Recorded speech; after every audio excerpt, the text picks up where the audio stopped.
welcome to Bob After Dark Presents Video Gaming Creepypastas and You. This is the part where you guys clap.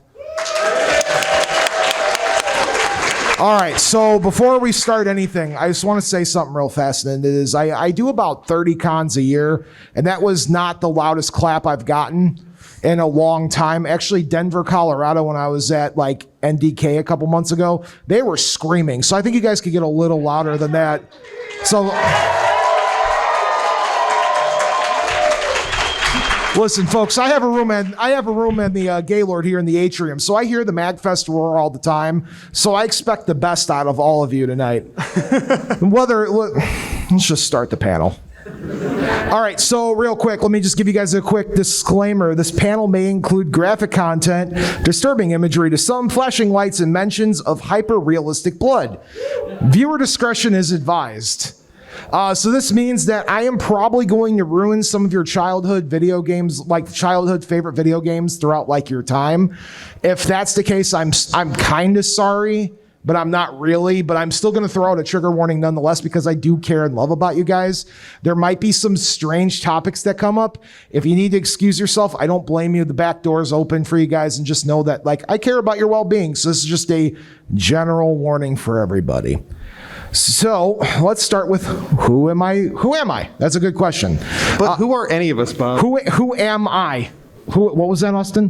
But who are any of us? Well, I guess I'm the guy in the front of the laptop, so I should probably be the one to introduce myself. Hi, everybody.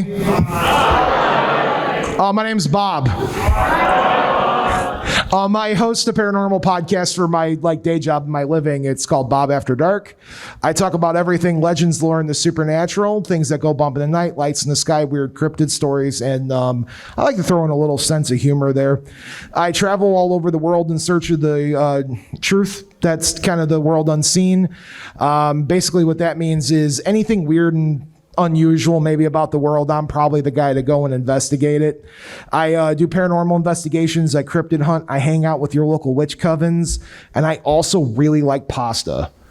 So that's just a little bit about me. I don't have a slide for him, but tonight you guys are all in for a very special treat. I have a very VIP moderator that sobered up just enough to come down here and sit with me through this panel. Hello, moderator. Hello, everyone. Who are you? My name's Mr. Raccoon. Nice to meet everybody. You guys didn't say hi to Mr. Raccoon like you said hi to... All right, so you might be wondering, why am I here? Why is there a paranormal investigator talking to me tonight? And that is because I really enjoy creepypastas, right? So is everybody here familiar with what a creepypasta is before I begin? Yeah. Usually I go by show of hands because I can't hear anything. All right, so there's enough of you. But let's pretend you don't know what a creepypasta is because it's part of the panel.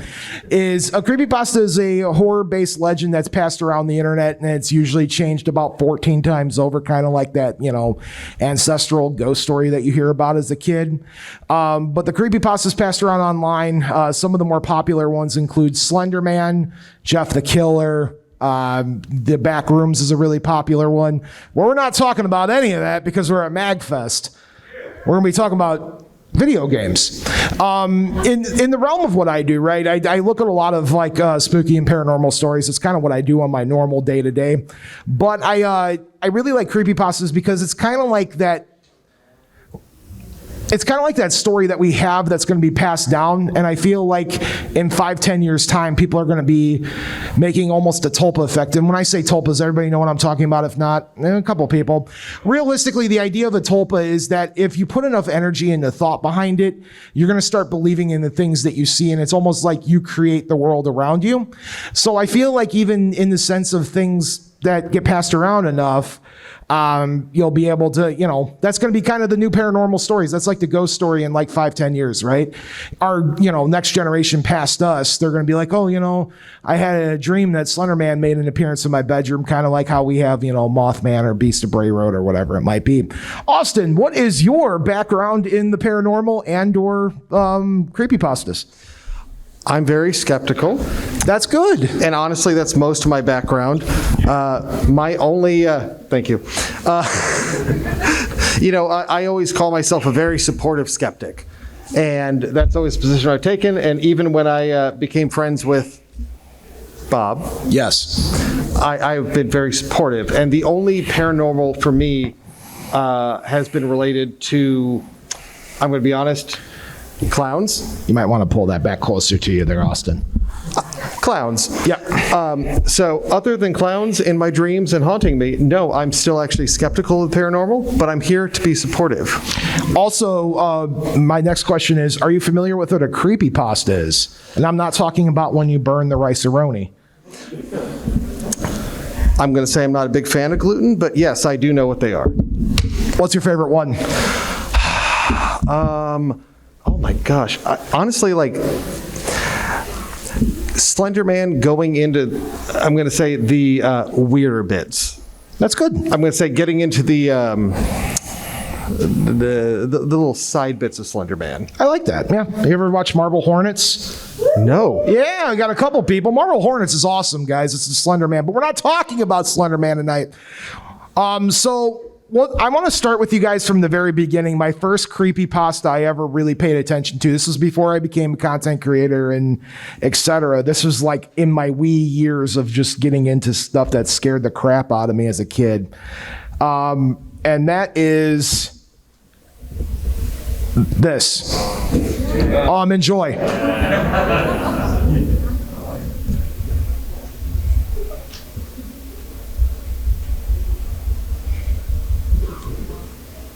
Come, little children, come with me. Safe and happy you will be. Away from home, now let us run. With Hypno you'll have so much fun. Oh, little children, please don't cry. Right there, come on, Bob. Wouldn't hurt to fly. Be free to frolic, free to play. Come with me to our cave to stay. Oh, little children, please don't squirm. These ropes I know will hold you firm. Now look to me, the pendant calls. Back and forth your eyelids fall. Oh, little children, you cannot leave. For you, your families will grieve. Mine's unraveling at the seams, allowing me to haunt their dreams. Do not wail and do not weep. It's time for you to go to sleep. Little children, you were not clever. Now you'll stay with me forever. I just want to find whoever actually did that. Like that's really uncomfortable for me. All right. So have you guys ever heard that one before? Or did I completely ruin your night for the first time? All right. So I'm really sorry. Actually, I'm really not, because you're here with me anyway. So what you guys just heard is actually very brilliant fan rendition of a very base level creepypasta known as Hypno's Lullaby. Are you guys familiar with Pokemon? All right, so before I move on, there's a Pokemon Creepy Pokedex panel tomorrow at 8 o'clock in this room, hosted by some jerk that's sitting up here right now that's not Austin. So you guys can come check that out. It'll be a lot of fun. But so Pokemon in general is like something I think most of us probably grew up as kids, or if you're younger, maybe you're growing up with it now. I've been around since the beginning, showing my age. MAGFest 31 plus, what's up? So in the very beginning, you have Pokemon Red and Blue, right? And you kind of see this. I remember the episode of the Hypno's Lullaby, episode of the anime, and it's very straightforward. Hypno kind of puts people to sleep, and that's really unsettling. Fast forward 20 years now, I fell out of the Pokemon stage in my life at this point, but somehow this thing came crawling into my life. Now, at some point in the in the world of that we have, there was a video game called Pokemon Fire Red. I'm assuming most of you probably are familiar. It's a remake off of, the second best generation in Pokemon, the first one. Shout out to everybody that believes the second generation is the best generation of Pokemon. Yeah, Lugia was the better of the two, by the way. Stop. All right, so in that game, there is a strange Pokedex entry that says, it talks about Hypno, right? And it says that it carries a pendulum, that it swings, and it once carried a child into, once hypnotized a child into the woods. If you play through Pokemon Red, there's a point in the time when you meet this Hypno, like this child in the woods, and it's running around like kind of screaming for its mother, and then you do battle with a wild Hypno, and it's over, right? It's done and over with, and maybe you caught it, and you're that weirdo that keeps a Hypno in their, in their lineup for Pokemon, which if it's any of you, I don't like you. So that's the end of it, right? But some jerk on the internet, known by, some anonymous person, took that and decided to write a lullaby based on that, that one Pokedex entry. So we got 2 sentences, and they based an entire creepypasta around it. And then some jerk even took it even farther and decided to make an entire ROM hack about the game. So there's many different Pokemon ROM hacks. I don't know if you guys are familiar with the ROM hack community. It's basically someone takes the video game and then they make it their own rendition. You guys might be familiar with like Pokemon Buried Alive, or something along them lines. There's a version of Pokemon where it's literally you get up to the Hypno part and you fight the Hypno and you're supposed to lose. When you lose, the Pokemon faint, and so does the character. And when the character wakes up, it's in a cave. And throughout the cave, as you're wandering around like a dark area, there's little avatars of different, player icons throughout the, when you travel around the map. And when you go to try to go talk to one, it just goes ... And then you carry on until you find a Hypno avatar at like the top of the cave, and you fight it once again, not with a Pokemon in your party, but like, one-on-one, and it's meant for you to lose. And when you do, you wake up again in a darker cave, and this time you can't move at all. And whenever you try to do anything, it just says the ropes get tighter and tighter. I don't advise any of you to play this, by the way. It's absolutely horrifying. I'm in my 30s now, right? And I've listened to this song in my 20s when you would think I'd be way past the time of like being afraid of something I read on the internet. No, that song, I'm not joking. This song actually kept me up for days in my early 20s. And it took me to the point where I had to reach out for like external help, because this song that I just played for you guys like scarred me that bad. It terrified me, probably because I grew up with this kind of a thing. And, there's this creature that, you play in a video game and nobody ever wants to play as with a Hypno because they're garbage. I'm sorry for like all one of you Hypno fans in the audience right now. If you are, again, meet me after the panel. We're going to fight in the fight over there by the gazebo. But you play that as a kid, and it's kind of like that safe spot, right? You're as a kid and you're playing Pokemon, and that's like you're something happy. And now here it is, it's twisted to this really dark thing. And for a while, I thought I was the only one that this song tormented, and no, it actually wasn't. As I was doing research online, a lot of people that listened to this were actually traumatized just as much as I was. There were people that were having legitimate like night terrors and fears because of it. And now I ruined all of your nights, so maybe some alcohol will cure it for you guys like it did me over the years. But and fun fact, if you guys caught the music in the background of the Hypno's lullaby, this is like a little side note to this one here. It was the Lavender Town theme, which, are you guys familiar with the Lavender Town syndrome?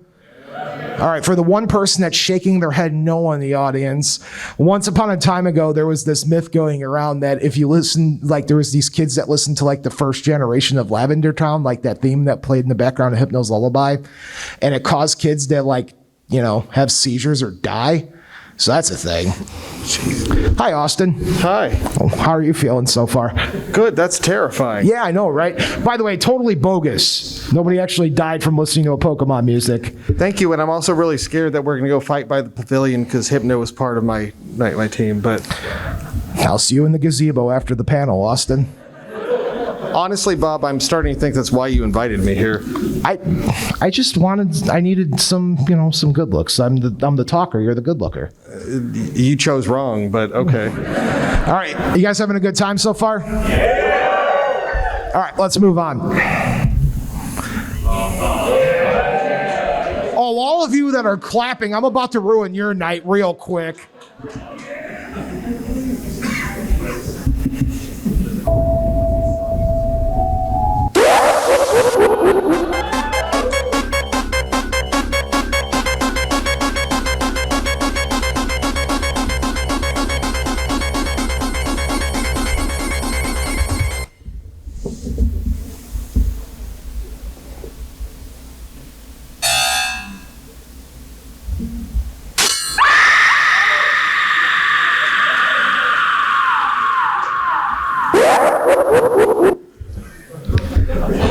Okay. So I heard a lot of you guys cheering about this when you first saw it. How many of you in the room are familiar with Sonic.exe? Yeah. All right, keep your hands up. Keep your hands up. How many of you actually like this story? Okay, for all of you that kept your hands up, why? Okay, I'm serious, why? This is a legitimate one-on-one, we're having a discussion. Why do you like this? Okay, so it's your first creepypasta. I get it, 100%. I will tell you without a benefit of a doubt, right? This is a true fact. I could release any content in my podcast in the entire world. It could be legitimately the most famous ghost story. It could be my best paranormal investigation. Nothing trumps the episode that I did, my number-wise, like my download count. Nothing trumped than my Sonic.exe episode. And I don't understand why, because I trashed it the entire time. It's truly hyper-realistic blood. I get, that's fair.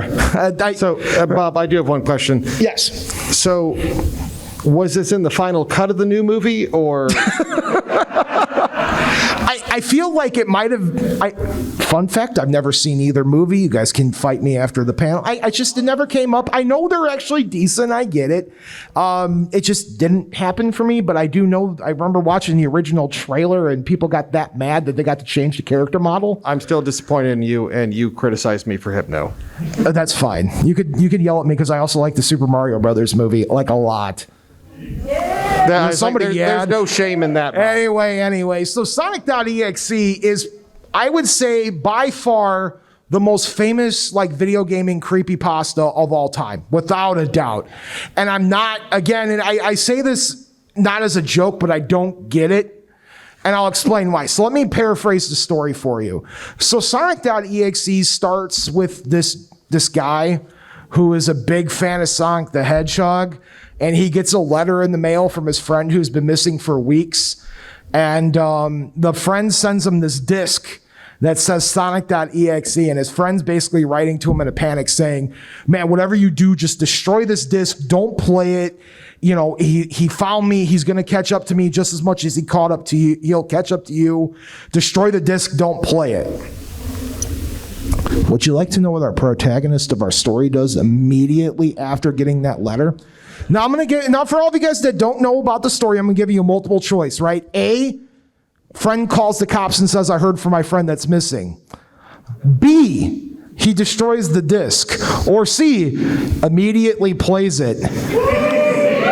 Now, Bob, can I tell you, just because I've been saving this pun just for this, do you know what I would have done? I would have done heads or tails.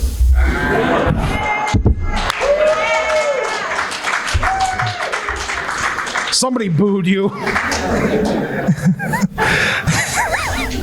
All right, so if you answer... Thank you, whoever booed me, by the way. That was a terrible joke. Why do you think I have Austin up here with me, folks? Somebody's got to take the booing. I joke. All right, but anyway, if you guess C, you would be absolutely correct. Our protagonist of the story is literally the dumbest character ever written in the fiction of all time. He plays the disc, and of course, he is greeted with this lovely screen upon boot up, and he notices that the game isn't the same and that you could play between Knuckles, Dr. Robotnik, and yes, I called him Dr. Robotnik. I don't know, that's a something. People call him Dr. Eggman now for some dumb reason. Dr. Robotnik or Tails.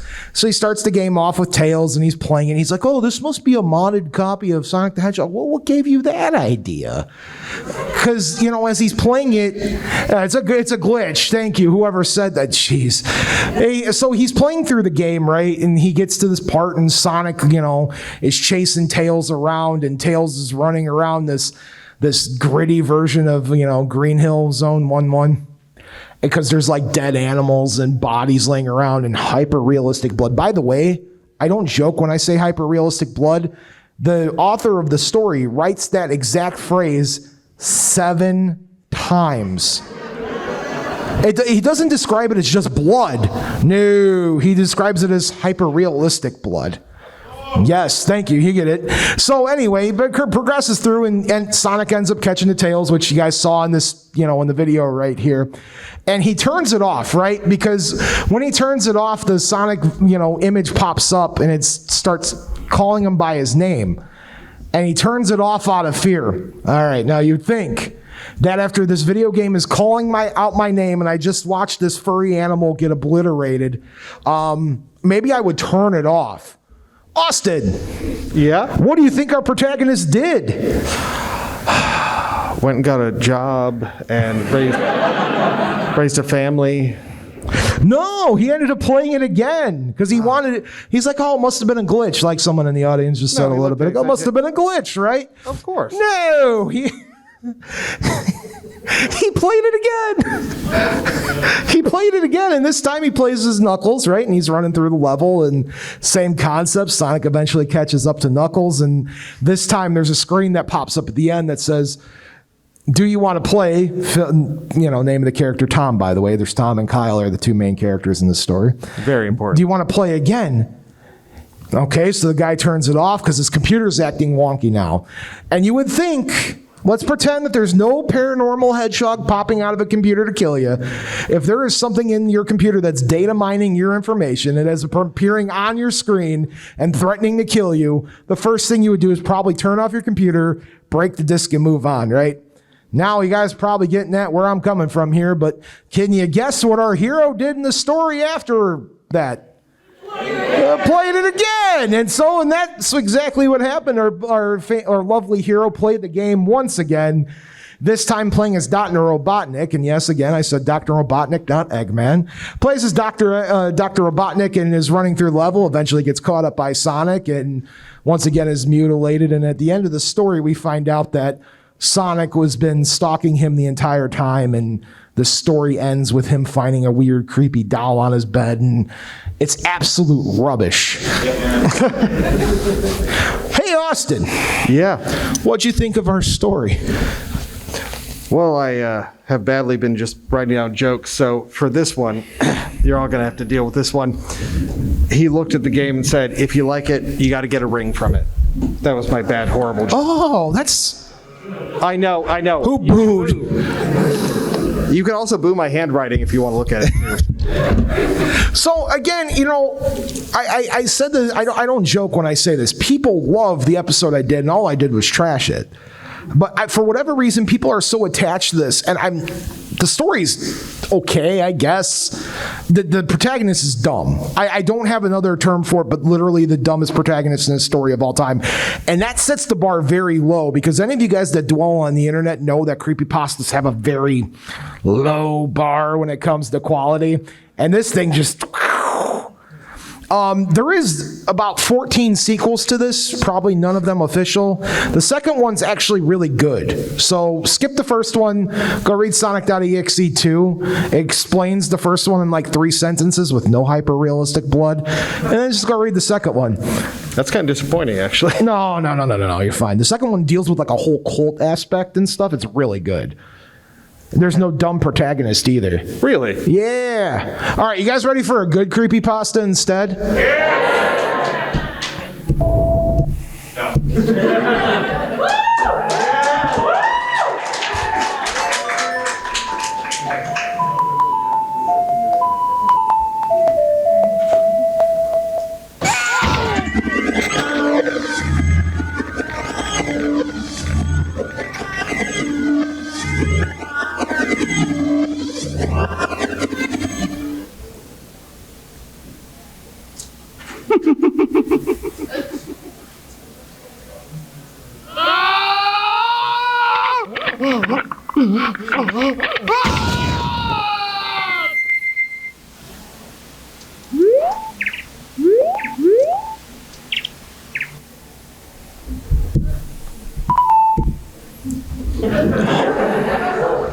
You guys laugh. All of you laughing have never seen the gameplay video of this, have you? Okay. So this is by far, outside of Hypno's Lullaby, in my opinion, this is the finest video gaming creepypasta ever written because there's video evidence. Evidence I use very lightly, but so the story of Ben Drowned goes is somebody on the internet one night is posting on 4chan. Yeah, I know a couple of you. Quality. See on B, guys. Is posting on the paranormal board talking about their haunted copy of Majora's Mask. So, Legend of Zelda fans out there? All right, a couple of you have taste. Okay, so bought a haunted cartridge of Legend of Zelda Majora's Mask. Now, if you've ever played Majora's Mask, you know the game is kind of unsettling as a whole. Like, you know, the moon's about to crash into Earth, and the moon has like the most goofy ass face you've ever seen in your entire life. And the entire time you're playing against the clock, and you got to save the world before the moon crashes into Earth. So the game itself has this really weird, spooky undertone as it is, and the fact that the story was written is even cooler. So, person obtains haunted video game cartridge not because of one of their friends sent to them, and they were dared to, told not to play it. No, they actually bought it at a garage sale from an old man. And when they bought the cartridge, it didn't have a label on it like a traditional sticker label. It just was written in an impermanent marker, which, I think we've all bought in some bootlegs in our day. So whatever, I'm not below playing a bootleg game, especially with the retro video game market that it is today. Can't afford anything. So I'll play some dumb game with marker written on it, whatever. I'll chance my soul. So they go home and they play it, and there's different files already written that are already on the game file. So when you boot it up, there's already game files that are already named, and there were 2 names that went Ben Drowned.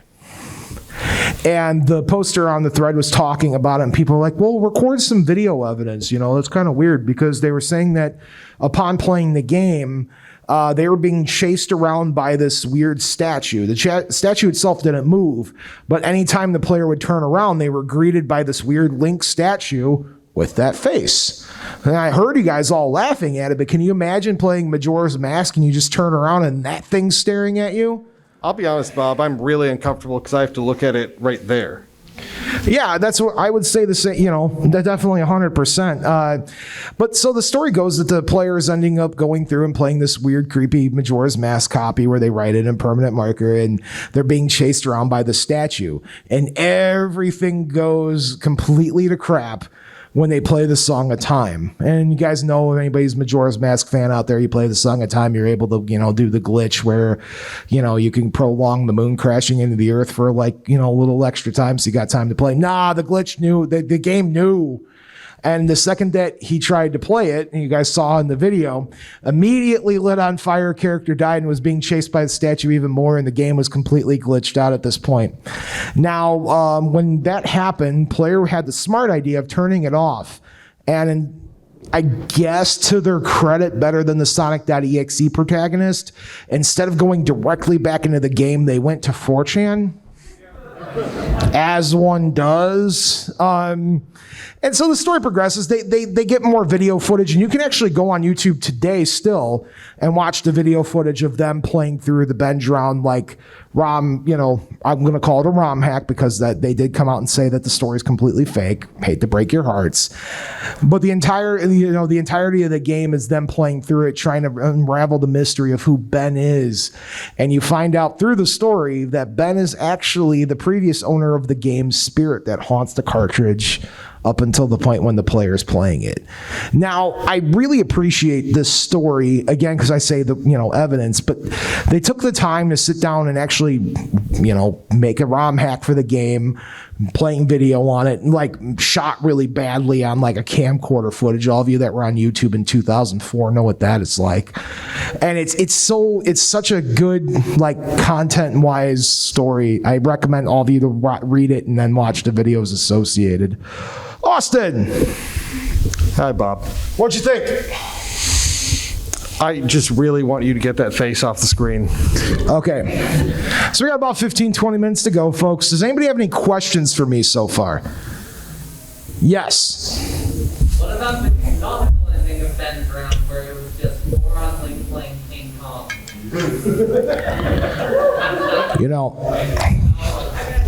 Oh, you're going deep nerd. Okay. You know, I'm running the spooky panel here. That's not so spooky, right? I don't know. All right, let's move on.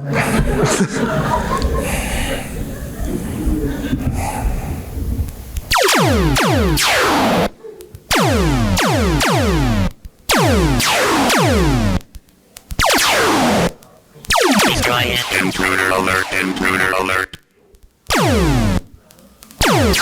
Destroy the humanoid. The intruder must not escape. All right. Where's the MAGFest 41 plus audience at? We got a couple. I got you. Don't worry about it. I'm not there yet, but I'll see you soon. You got the Tylenol ready? All right. That person's my hero, by the way. You come up and find me after the panel. I have a gift for you. For me poking fun at your expense. Give that person a round of applause. Exactly. All right. Anyway, so the footage I just showed you is a game called Berserk. It's an arcade game. Have you guys ever played or hear about it before? Yeah. All right. So it's a very rudimentary game. You're trying to escape, space prison, and you're moving around, and all of a sudden, what's that? It's worse than normal prison. It's worse than normal because it's in space. Space prison. Anyway, so you're escaping space prison. You're running around. You're, doing your normal bits of shooting, the stick figure, guards, and you're moving around. When all of a sudden, a smiling face comes hopping at you and is moving way faster than anything on the board, on that screen you're on. And when this thing's moving through walls and jumping and bouncing, and it's just a smiley face, and when it catches up to you, instant death. You have just met Evil Otto, and probably the very first creepypasta about a video game ever written. Because what if I was to tell you that this thing actually has a body count? And I'm not talking about, that body count. I'm talking about like an actual kill count. So rumor has it, and this is why I use the term creepypasta. Rumor has it that this thing would pop up on screens, and if somebody was playing Berserk with a weak heart, that they'd be playing through, and this smiling face would jump across the screen, giving somebody such a fright that they couldn't outrun it, and they actually cause people to have heart attacks. Horrifying, right? Now, there's no actual proof that anybody actually died playing Berserk. But I'll tell you, that's fascinating, because if you go online and read this rumor has survived, 40 years at this point, from when Berserk came out till now. And it's very fascinating that rumor back then was just spread via mouth and didn't have any physical evidence, which leads me to my next story. Because I'm having some technical issues, you're not going to see a slide about it. Anybody familiar with Polybius or Polybius? Okay. Once again, this is a far back story, but there used to be an arcade cabinet, and I use that term "used to be" very loosely because we don't know if it actually existed, and chances are it probably didn't. Polybius was a video game that would pop up on a screen and had these weird flashing lights about it, and apparently had some backing of some weird government conspiracy level things. That the only places that would have this Polybius cabinet in their establishments when people would play, when the manufacturer would show up to get quarters, they'd be men in suits wearing black sunglasses, and they'd come in with briefcases, and they'd be collecting data off of the machine instead of getting quarters. And that progressed into these people were a part of a weird government project called MK Ultra that were using Polybius to do mind control and prepping people for the Cold War and this and that. It's all garbage, by the way. Polybius is totally a made-up story, but it's so fascinating, in fact, that Polybius makes it into two major pop culture references. You see it in The Simpsons and Loki. If anybody has any taste and watched Loki last year, you see it as one of the Loki variants in the background. But so two weirdly arcade based creepypastas. Austin, what's your thoughts so far? Hi, Bob. Hi, tell me about the past two stories I told you about. I have no idea about either of them. I'll be honest. I was waiting for a joke. Oh, no. I actually wrote nothing down because I have no idea what Polybius is.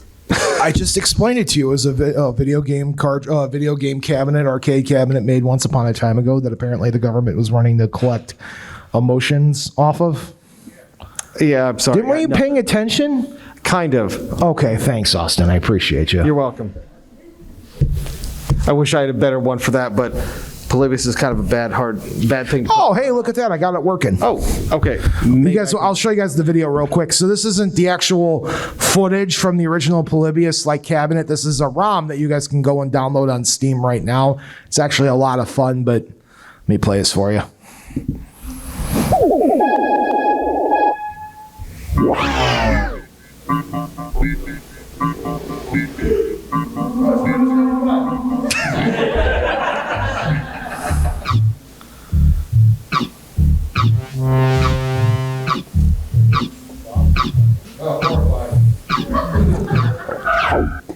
Well, this gameplay is not supposed to be scary. It was the afterthought. People are collecting your thoughts based on that, apparently.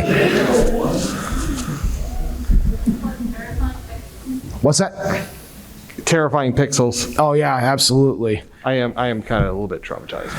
But. Okay, so we have a few more left to go. Again, apologize for some technical difficulties here, folks. Blame Google Slides. There's the technical difficulties along the way. That's what we learned along the way. All right.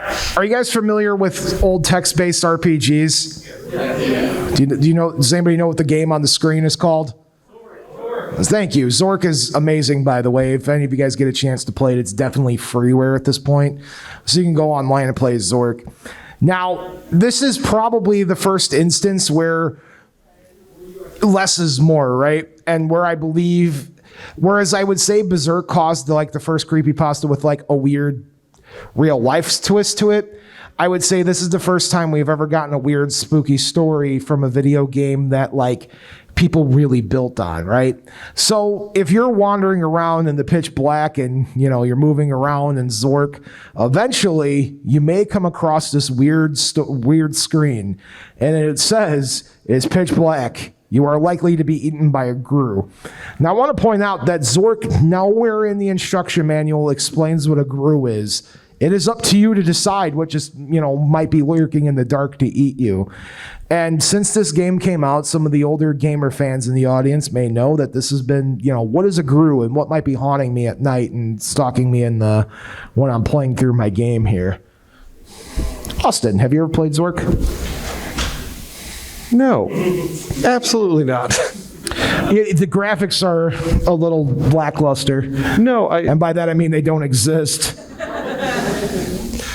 Bob, I know I look older, but I'm really not. I'm sorry. I have no idea what this is.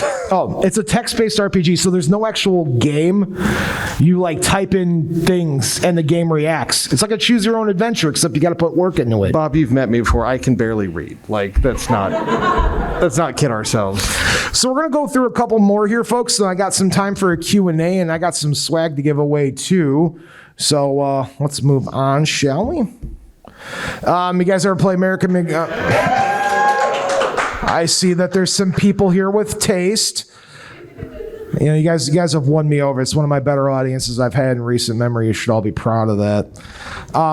So Alice is low a great... bar. What's that? I said low bar, but... I've had some good audiences in my career. Jeez. Anyway, so Alice here is a video game from the early 2000s that was a PC game first that took the story of Alice in Wonderland and threw it into a very weird, world and very twisted and kind of dark, and it's got nightmarish figures. This is, Alice in Wonderland itself is a very horrifying story. It's got a lot of creepy undertone to it. And the fact that they were able to create this terrifying thing right after, many years after the book came out and kind of gave it its own spin, I think is a very brilliant way of, taking fiction, taking another spin on it, especially horror fiction, and being able to make it even more spooky. Austin, you're awfully quiet over there. No, I'm just real drunk. It's different. Oh, okay. By the way, that's the Cheshire Cat that you talk to throughout that game. If you guys get a chance, it's really fun stuff. I think you get it on an Xbox 360. By the way, my favorite arcade game of all time is coming up here, so take notes.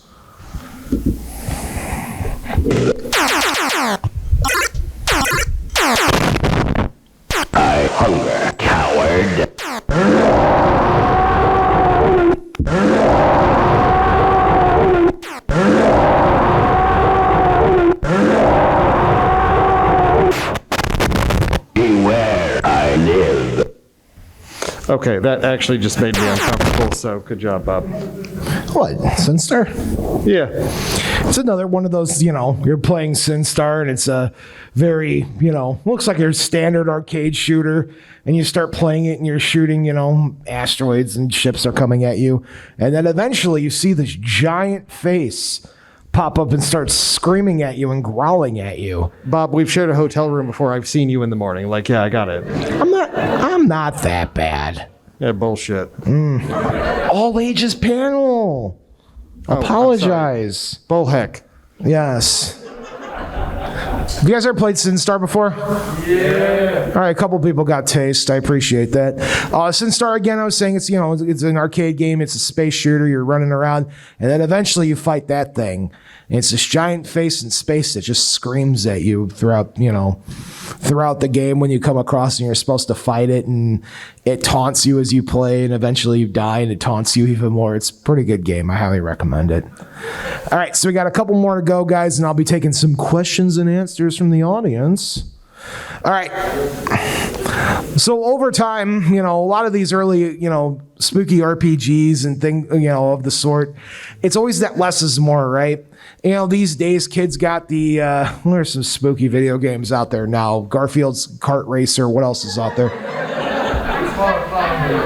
What else is out there that's a spooky game, guys? Come on. Spooky has a jump scare.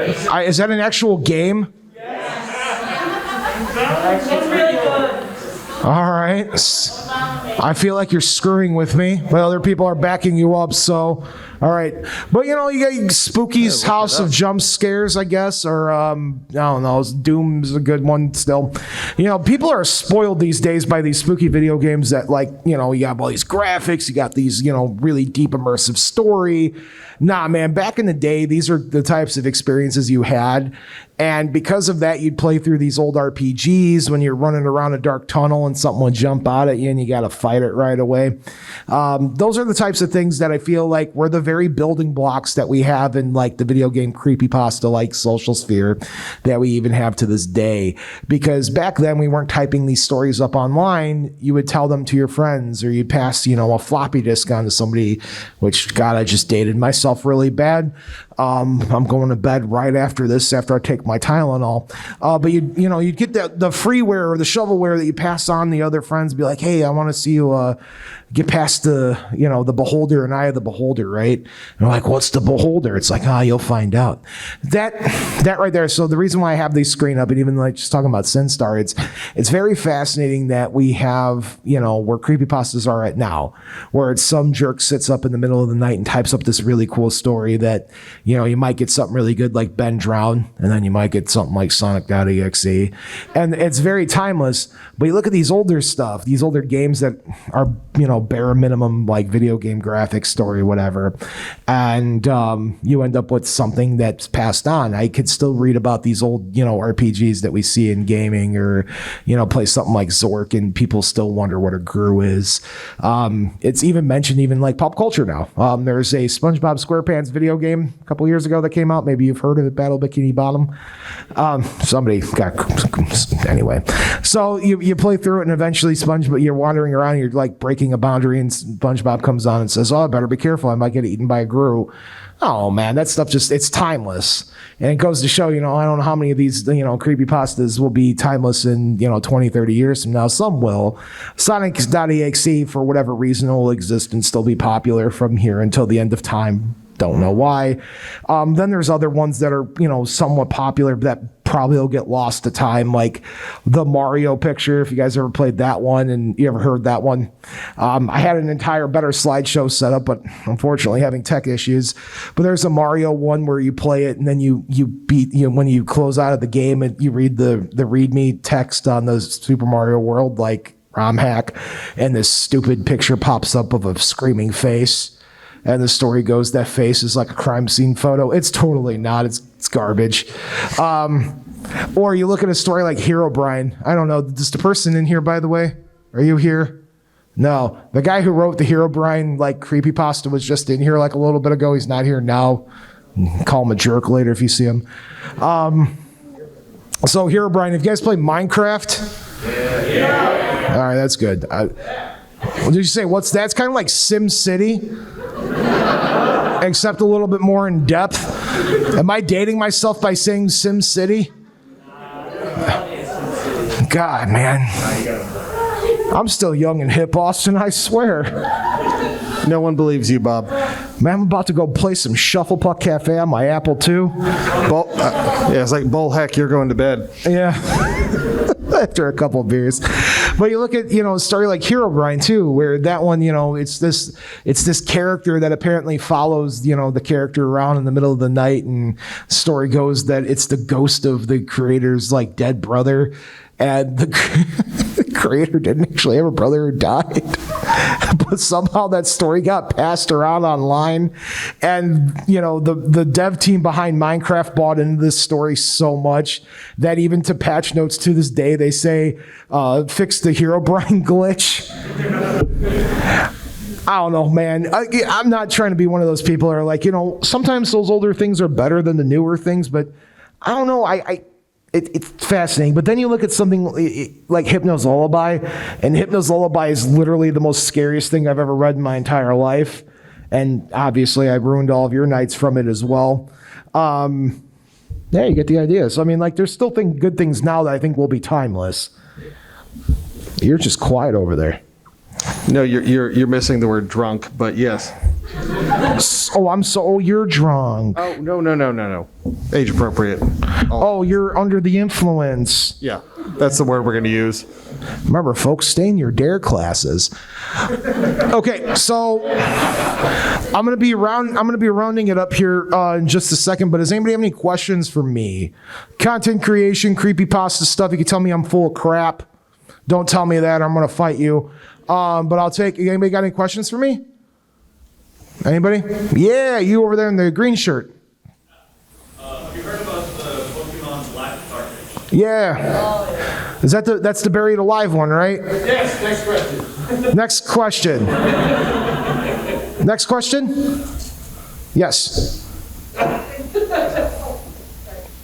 Rainbow Factory. I don't, there was like years ago that I read about it or something that I don't remember. Rainbow Factory. Rainbow Factor? Factory, yeah, like from MLP. Is that's the one with the pink pony, right? That pops up on the what's There's like, to make the rainbow thing would take ponies that failed the flying test and then they could make the rainbow. Are you talking about the glue factory? Like what?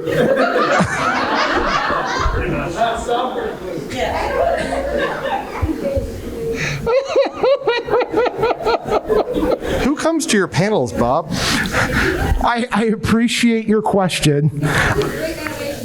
I'm going to be honest with you. I know a lot about a lot of things. The My Little Pony lore just somehow missed me. I'm making a note for him for future panels, though. Does anybody have a question up here in the front? Are you doing okay? What's that? Are you doing okay? Yeah, I'm doing okay. Yes. Do you consider Petscom a creepypasta video game, or like what is it, or do you even know that? I'm familiar.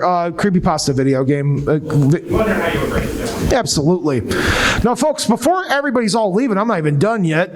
Everybody's going to miss me giving away $100 to each person. Folks, we got one more, and then right there. A couple of years ago or something, the guy who made Ben Brown made a continuation ARG thing. Yes. On that. I did. It was really good. Done. Okay, guys, so real quick, before I end here, I do have 9 giveaways left before the panel's over. So the first 9 people that follow me on a podcasting platform can get a free piece of gift from me. Folks, real quick, remember that your vendor space is open 24 hours here, and I highly advise you guys to go check out your vendors and spend some money with them. A lot of them have been fighting through, 2020 and the whole COVID thing. So please take care of your vendors, because without them, your con would be really in a lot of rut. The other thing is make sure you thank your MAGFest volunteer and staff groups. A lot of these people don't get paid to be here, but they're trying to make the convention run the best for you. So remember to be patient with them, thank them, give them a fist bump and say thanks for doing what you do. And above all, guys, my last thing I just want to tell you guys, I went from 2020 being like a rotten year to now I'm like a full-time content creator. So my last thing I just want to tell you guys is follow your dreams. Yeah. No matter how dumb your dream might be, if you want to be a ditch digger, be the best ditch digger you could possibly be. I'm serious. I'm not joking. I just shot a TV show last year that hopefully will be airing on HBO real soon. So follow your dreams, guys. All right.